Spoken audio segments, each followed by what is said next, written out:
You are listening to ChartingWealth.com for Friday, the 2nd of December, 2016. Markets are down. NASDAQ down the most, down hard, but the total market down 0.42%.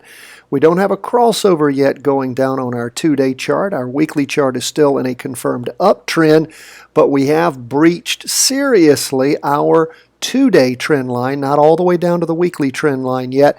We see that the PPO, our former MACD, the big indicator that we use, the moving average convergence divergence indicator, what do we see going on there? Well, we see it is paralleling, moving toward the signal line, and the derivative oscillator continues to lose energy as the market moves down. Again, 0.42% for the day. If we look intraday on our 4-hour chart, we can see that we crossed over all the way back on the 28th, going down, actually slid sideways for a while, and then started moving over strongly in the afternoon on Wednesday the 30th, and then on Thursday the 1st in the morning and the afternoon.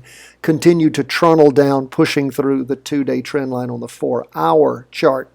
So when we look, we see that we are having a steep pullback. It may be enough to actually reverse the two-day chart. We'll just have to wait and see what we see. Now let's go from the total market to another index, and that is the S&P 500. Again, it's the 500 big stocks, lots of the volume in the total market, but not the total market. What do we see going on there? It looks very similar to the IYY. We see that it is paralleling sideways on the MACD or the PPO. Again, for those of you just joining us, the price percent oscillator is the same as the moving average convergence divergence indicator, except it uses percentages instead of the actual dollars themselves. It makes it easier to compare to other things. What do we see going on? We see the derivative oscillator is losing energy, and we see that we've had a powerful crossover through our two-day trend line, still above the weekly up line, but we have down movement. Don't have a crossover yet. If we look intraday, what do we see? Well, we had that crossover occur all the way back on the afternoon of the 28th, similar to the total market, slid sideways for a while and then started dropping over the last day and a half. Now, if this is a pullback and the market turns around and starts going up, we, of course, would look for a jump-in point since we're still going up on our bigger charts, our two-day and our weekly. Now, let's see where the real down action was. That was in the Qs, QQQ, which is the NASDAQ 100. Huge down. We saw lots of indecision on the last two-day candle. And on the first day of the newest two-day candle, a jamming down move, big time.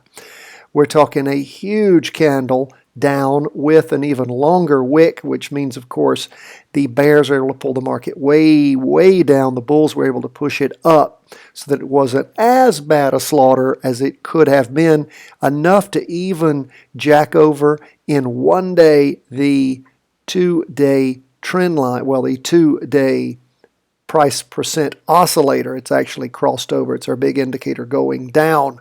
So again, it even pierced the weekly chart, and we have erased our two-day chart since we have a crossover.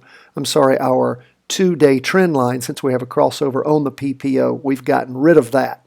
So let's look intraday and see what we see on the 4-hour chart.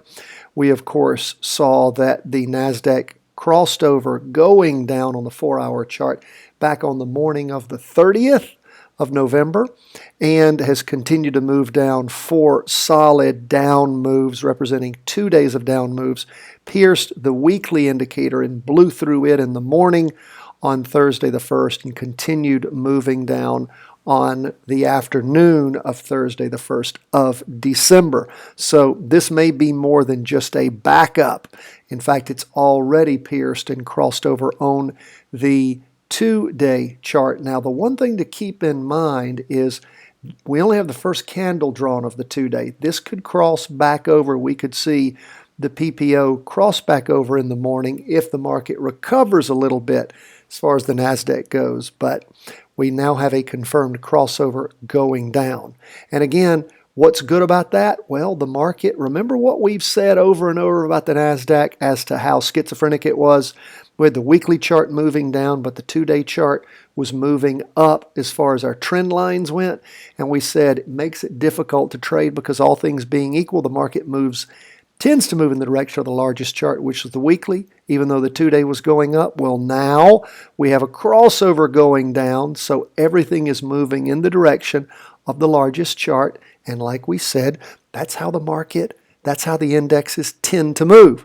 So we'll continue to follow this. We don't have a jumping in point yet, but we will be paying attention and watching very closely. So that is where we are on our 3 indexes. Now let's take a look. Oh, and for the record, the Qs, the NASDAQ 100 down 1.73%, close to 2% for the day. Big down moves. Okay, what's going on with gold? Gold's in a confirmed down move on the weekly chart and the 2-day chart. We do see the derivative oscillator losing a bit of its downward momentum. The PPO is continuing to move down. If we look at the 4-hour chart, what do we see going on with gold? Gold is getting schizophrenic on us. It's going up and going down, back and forth, like it did. Those of you who've been following us for a while, we saw this happen. We saw the 4-hour chart stop working for us at the end of last year. It's starting to do it again at the end of this year. It's not helping. It's starting to get sort of fluctuations back and forth and not being very readable. What does that lead you to believe with gold? Well, the 4-hour chart's been prescient for us. We may just have to wait until the beginning of the new year, maybe in late January or February, to have it start working again. That's what happened last year. We'll just continue to watch. Remember, when charts work, we use them. When they don't work, we stop using them until and unless they start working again. Folks, that's where the markets are at the close of the day on the 1st of December as we go into the 2nd of December, Friday, 2016, last month of the year. Thanks so much for being with us. We love to hear from you. If you're not already signed up for our newsletter, you need to get it because you'll get these reviews every single day that the market is open, plus our weekly review and forecast. And we love to hear from you. Go to chartingwealth.com and sign up. If you want to help us out with our metrics, you appreciate what we do for free for you, go to iTunes, subscribe to our podcast, give us a 5-star rating, say something nice about us. You can do the same on our Facebook page. Again, that's Charting Wealth. On our YouTube channel, Charting Wealth. And on our Twitter. So we just appreciate you. Hope that you will do what we ask you to do, and that's spend 10 minutes with us every day. Sign up for the newsletter. We'll send you our How to Read a Stock Chart video, our layout that we use at freestockcharts.com, the operative word there being free, and we'll send you our daily market worksheet. Sorry, it's been a long day. Our daily market worksheet. Spend 10 minutes each day listening to us and filling out that daily market worksheet if you want to supercharge your training. We're all about you learning how to read these charts. Once you learn how to read these charts, folks, you're the master. You're the master of your own domain. You're the master of your wealth. Because if you can read these charts, it's like being able to see into the future if you get good at it. And we want you to practice. We are not a stock calling service. We don't give investment advice. We're an education firm. We want you to learn how to read these charts. Practice every day. When you get good at it and you're able to day in and day out, when there are trades, find them and be able to figure out how to invest your money and make money. Then, and only then, after you've practiced in the virtual trades that we recommend using fake money, and you get really good at it, then you can make up your own mind and your own decisions, and then you're in. Thanks so much, folks. God bless. Appreciate you being with us. Let us hear from you. Take care. From chartingwealth.com.